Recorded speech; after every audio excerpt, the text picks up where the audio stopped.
안녕하십니까. 금요일 JTBC 아침 뉴스입니다. 전북은 오늘 아침 전주가 16도 등 9도에서 16도의 분포를 보이고 있습니다. 오늘도 대체로 맑고 쾌청한 가운데 낮 기온은 10도 이상이 올라서 25도에서 27도의 분포가 예상됩니다.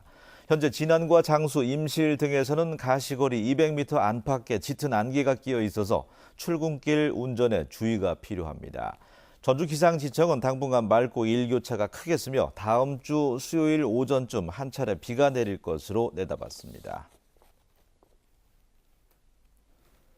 진안군이 마이산에 케이블카 설치를 추진하고 있는 가운데 이를 반대하는 단체가 이항로 진안군수와 관련 공무원을 검찰에 고발했습니다.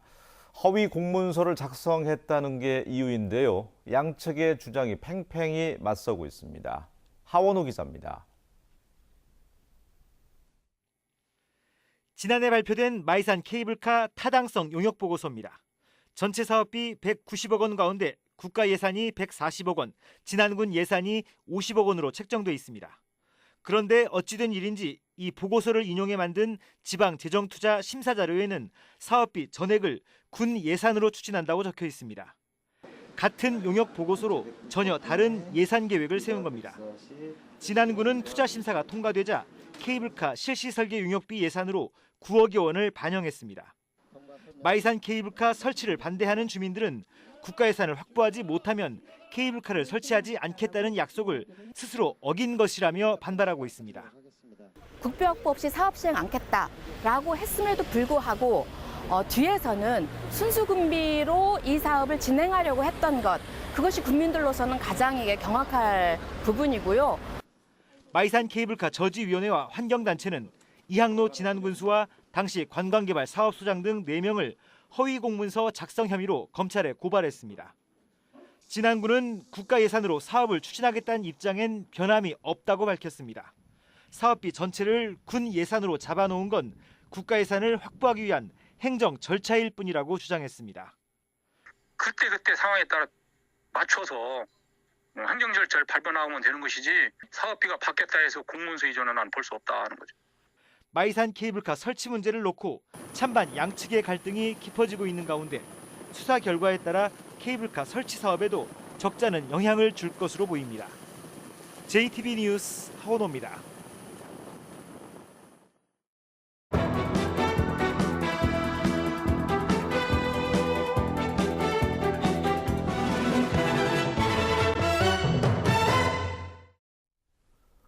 전주시 팔복동에 고형 폐기물을 태워서 전기를 생산하는 발전소 신설이 추진되고 있습니다. 그런데 산업자원부의 주민 의견 수렴 과정에서 민원을 이유로 반려한 충남 부여군과는 달리 전주시는 발전소 신설을 동의한 것으로 드러났습니다. 전주 북부권 주민들의 반발이 거세질 것으로 보입니다. 나금동 기자의 단독 보도입니다. 한 소각장업체가 전주시 팔복동에 고형 폐기물 연료 발전소를 짓고 있습니다.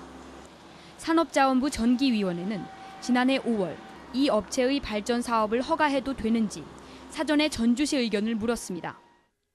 그런데 전주시는 폐기물 발전소의 허가권이 산자부에 있고 자치단체가 할 수 있는 게 별로 없는 데다 주민 의견을 전달해야 할 의무가 없다며 하루 만에 발전소 신설을 동의했습니다. 이후 산자부는 18일 뒤 사업을 허가합니다. 더 할 것도 없고 더 해도 법리상도 빠지도 않고 그래요. 허가부서가 산자부니까 저희가 허가를 내주는 것도 아니고 그래서 주민 피해가 없도록 해서 했으면 됐지 더 얼마나 여기다 답을 어떻게 해주겠어요. 하지만 충남 부여는 달랐습니다.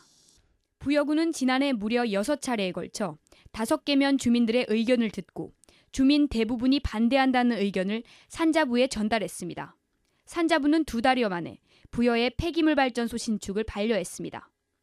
부여 군수님이 기자회견한 입장 전달이라든가 의원님들은 아예 대놓고 딱 이런 반대 입장을 표명한다 이런 식으로 하신 분들이 있기 때문에 그 반려 신청한 이유는 그러니까 부여군의 주민들의 의견을 좀 반영을 했다 생각이 들거든요. 이후 업체와 부여 군민들이 산자부를 상대로 잇따라 행정소송을 제기해 발전소 신설 여부를 지켜봐야 합니다. 반면 전주시는 주민 의견 수렴을 생략해 곧바로 발전소 신축이 진행됐다는 점에서 전주시 행정을 비판하는 목소리가 커지고 있습니다. 주민들한테 물어보지 않고 공장을 신축했다는 것은 옳은 방법이라고 생각 않고 있어요. 주민들한테 그래도 한 번이라도 찾아와서 고충도 들어보고 중층한 데에서도 자세히 설명을 해주면 건강에 큰 영향을 미치는 폐기물 발전소 신설을 앞두고 제대로 주민 의견을 듣지 않아 주민 반발이 거세질 것으로 보입니다. JTB 뉴스 나금동입니다. 앞서 보신 것처럼 전주시가 단 하루 만에 산자부의 발전소 허가를 동의해 주었다는 게 충격적입니다.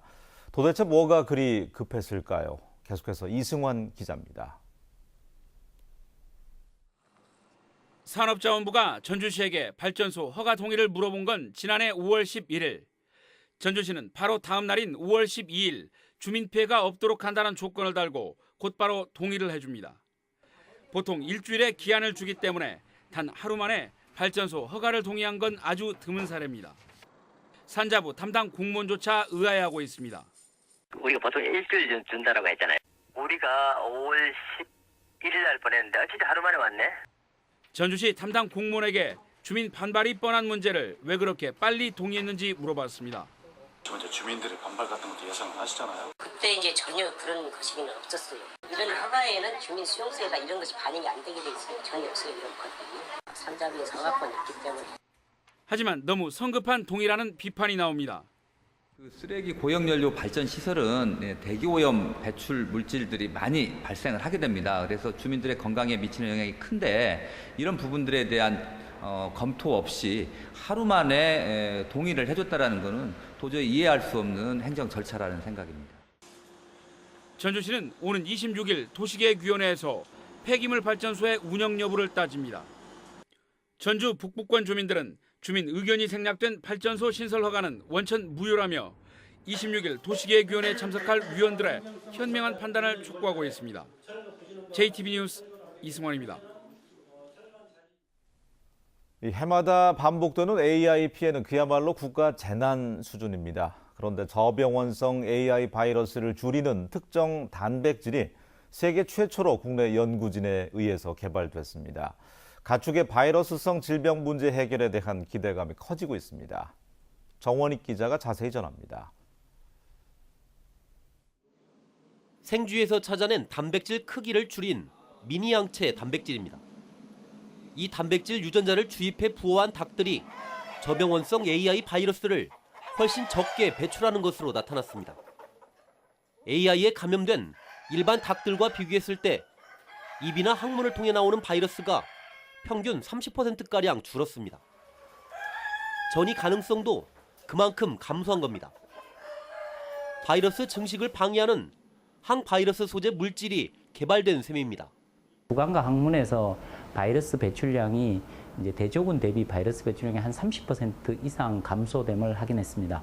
바이러스가 그만큼 줄었다는 얘기는 그 옆으로 전파될 가능성이 그만큼 줄었다고 받아들이시면 됩니다. 농진청이 국내 대학 연구진과 함께 8년간의 연구 끝에 세계 최초로 이뤄낸 성과입니다. AI에 시달리던 양계 농가들에게는 희소식이 아닐 수 없습니다.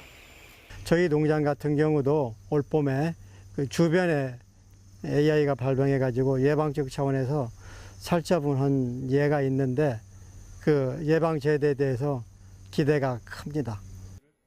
농진청은 앞으로 이 단백질을 이용해 가축용 기능성 사료 첨가제를 개발할 계획입니다. 또 가축 바이러스성 질병 문제 해결에 첫걸음이 된 만큼 고병원성 AI 바이러스 저항성 연구도 추진하기로 했습니다. JTB 뉴스 정원익입니다.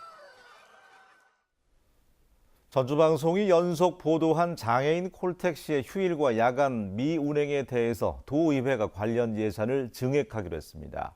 이르면 내년부터 휴일과 야간에도 장애인 콜택시가 운행될 것으로 보입니다. 김철 기자입니다.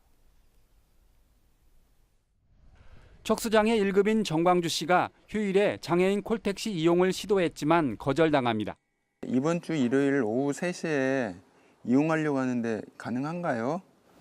저희가 지금은 휴일에 근무를 안 하고 있어요. 그렇죠. 이건 침해죠.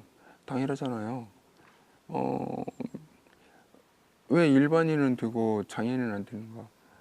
분명히 같은 사람인데. 전북에서 전주와 익산, 군산 등 5곳은 휴일에 장애인 콜택시를 운행하지만 나머지 9곳은 예산 부족을 이유로 휴일에 차를 세워두고 있습니다. 반면 수원시는 78대의 장애인 콜택시 말고도 45대의 개인 택시까지 추가로 운영하면서 1년 365일 하루 24시간씩 장애인들의 이동권을 보장합니다. 콜택시가 중증 1, 2급 장애인들의 발이 되고 개인 택시는 3, 4등급 장애인들의 이동을 돕고 있습니다. 다른 시에 있는 분들이 수원으로 이사 온 분도 있다요. 내가 이용해봐도 편리한 것 같아. 뭐 불만이 없으니까. 전북 도의회가 장애인들의 인권 개선을 약속했습니다. 내년도 장애인 콜택시 예산을 올해보다 20억 원가량 증액해 휴일과 야간에도 운행을 하겠다는 겁니다. 장애인이건 일반인이건 간에 기회는 군중에게 보장받아야 되고 편의도 같이 공유가 되어야 된다 생각은 합니다. 이번 주 시사교획판에서는 장애인 콜택시 운영의 문제점과 성공 사례를 통한 대안을 살펴봤습니다. JTB 뉴스 김철입니다. 전국 최초의 광역 로컬 푸드 직매장인 삼락 로컬 마켓이 완주에 문을 열었습니다. 내장산이 정부의 관광특구 활성화 공모 사업에 선정됐습니다. 시군 소식 오정현 기자입니다. 국내 우수 농산물을 판매하는 전북 삼락 로컬 마켓이 완주군 이서면 혁신도시에 문을 열었습니다. 모두 100억 원이 투입된 삼락 로컬 마켓에는 직매장과 함께 농가 레스토랑과 카페, 체험 학습실이 갖춰져 있습니다. 내장산이 문화체육관광부에서 주관하는 관광특구 활성화 공모사업에 선정됐습니다. 정읍시는 국가 예산 등 9억 5천만 원을 투입해 내장호 주변 4.5km의 경관 조명을 설치하고 외국인 관광객을 위한 홍보 책자를 제작할 예정입니다. 제11회 장수 한우랑 사과랑 축제가 오늘부터 사흘 동안 장수 의암공원 일원에서 진행됩니다. 이번 축제에서는 장수 한우와 사과 등 지역 농축산물을 저렴하게 구입할 수 있고 다양한 프로그램이 진행됩니다. 장수 한우랑 사과랑 축제는 한우로 전하는 사랑, 사과로 건너는 향이라는 슬로건 아래 한우와 함께하는 가족 사랑이 사과 한 개처럼 오래 기억되는 축제가 되기를 바라며 대한민국 국악대제가 남원 운봉 국악의 성지에서 각계 인사와 국악계 인사들이 참석한 가운데 열렸습니다. 국악 선인들을 추모하기 위한 국악대제는 해마다 손흥록 선생을 비롯해 수많은 명인 명창을 배출한 남원에서 열리고 있습니다. JTB 뉴스 오정현입니다. 올해 말에 준공되는 익산 국가식품 클러스터 산업단지의 분양률이 40%에 육박하고 있습니다. 전라북도에 따르면 지금까지 국가식품 클러스터에는 39개의 기업이 분양과 입주 계약을 체결해서 분양률은 공고 면적 대비 38%를 기록하고 있습니다. 전라북도는 남아있는 산업단지 부지를 추가로 분양해서 올해 말까지 50개 이상의 기업을 유치하기로 했습니다. 올해 추석 차례상 비용이 지난해보다 조금 낮아진 것으로 조사됐습니다. 전북 소비자정보센터에 따르면 4인 가족 기준 올 추석 차례상의 비용은 19만 3,800원으로 지난해 20만 2천 원에 비해서 4.3%가 낮았습니다. 품목별로는 쌀과 돼지고기, 조기 등의 값이 올랐지만 쇠고기와 사과, 시금치 등의 값은 떨어졌습니다. 차례상을 가장 저렴하게 차릴 수 있는 곳은 전통시장으로 금액은 16만 9천 원이었고 대형마트는 19만 8천 원이었습니다. 아침 뉴스를 마칩니다. 고맙습니다.